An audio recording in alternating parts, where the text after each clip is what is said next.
ক্রীড়া অঙ্গনে আলোচনার তুঙ্গে রয়েছেন সাকিব আল হাসান। এরই মাঝে দিলের এক বিস্ফোরক খবর। অক্টোবরে ঘরের মাঠে দক্ষিণ আফ্রিকার বিপক্ষে টেস্ট সিরিজ খেলে সাদা পোশাকের ক্রিকেটকে বিদায় জানাবেন বিশ্বসেরা এই অলরাউন্ডার। সেই সঙ্গে টি-20তেও নিজের শেষ ম্যাচ খেলে ফেলেছেন বলে জানিয়েছেন তিনি। বৃহস্পতিবার কানপুরে ভারতের বিপক্ষে দ্বিতীয় টেস্টের আগে সংবাদ সম্মেলনে আসেন সাকিব।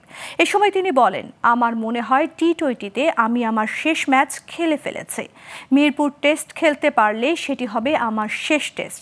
মিরপুর থেকে টেস্টে বিদায় নেব।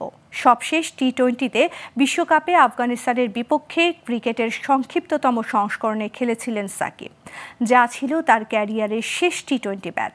দীর্ঘ 17 বছরের ক্যারিয়ারে জাতীয় দলের হয়ে 70 টেস্ট খেলেছেন সাকিব। রান করেছেন 4,600 এবং বল হাতে নিয়েছেন 242 উইকেট। এছাড়া টি-20তে খেলেছেন 129টি ম্যাচ। ব্যাট হাতে 2,551 রান করার পাশাপাশি বল হাতে নিয়েছেন 149 উইকেট নিয়েছেন।